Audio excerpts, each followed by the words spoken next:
Hi guys, তোমরা সবাই কেমন আছো? আশা করছি ভালো আছো। This blog is going to be আর রথের মেলা ব্লগ। সো লাস্ট উইক আমি সানডেতে রথের মেলায় গেছিলাম অ্যান্ড এখানে আমাদের রথের মেলাটা ভীষণই বড় করে হয়। এবছরে I think 209 years they are celebrating Rath Yatra. And প্রথমে তো রথের দিন রথ টানা হয় অ্যান্ড প্রচুর ভিড় হয়। ইভেন উল্টো রথের দিনও রথ টানা হয় অ্যান্ড খুব ভিড় হয়। আমি শুনেছি যে রথের দড়ি টানাটা নাকি ভীষণই শুভ, বাট আমি একবারই টেনেছিলাম আই থিঙ্ক। অ্যান্ড এবছরে মেলায় প্রচুর নতুন জিনিস দেখতে পেয়েছি। যেমন শাড়ির দোকান এবারে অনেক খুলেছিল। আগে কখনো এত জামা কাপড় বিক্রি হতো না, বাট এখন নতুন দেখছি অনেক জামা কাপড়ের দোকান, ব্যাগের দোকান, তারপরে ট্রেন্ডি যে জিনিসগুলো এখন পাওয়া যাচ্ছে সেগুলো মেলায় পাওয়া যাচ্ছে। ইভেন এই ফ্রিজ ম্যাগনেটটাও আই থিঙ্ক এবারে এরা প্রথম বসেছে, আগে ছিল না। বাট এই শপ ওনারটার কাছে না অনেক ধরনের ভ্যারাইটি ছিল। আমিও এখান থেকে একটা কিনেছি, তোমাদেরকে লাস্টে দেখাবো। বইও বিক্রি হচ্ছিলো অ্যান্ড এই বইয়ের দোকানের কাকুটা খুব ভালো। উনি প্রেমের উপন্যাসের জন্য রবীন্দ্রনাথকে সাজেস্ট করেছেন।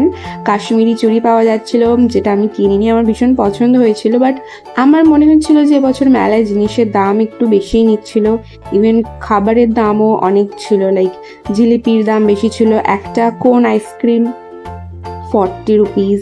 সো মেবি ওরা হয়তো যেহেতু ওরা অনেক চার্জ করছে, আই থিঙ্ক আমি যে কমিউনিটিতে রয়েছে যারা, তাদেরকে মেবি তাই জন্য হয়তো ওরা অনেক দাম বেশি নিচ্ছে জিনিসের।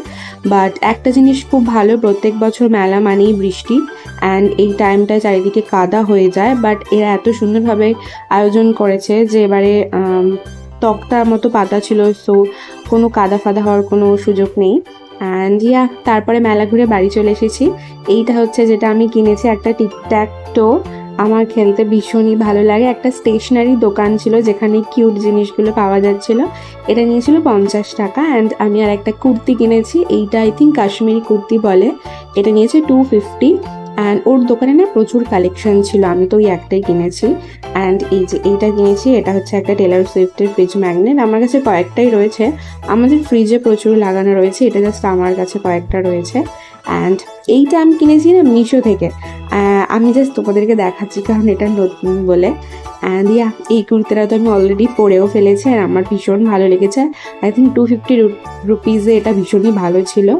অ্যান্ড সো আজকের মিনি ব্লগটা এখানেই শেষ করছি। Bye bye, please like, share and subscribe.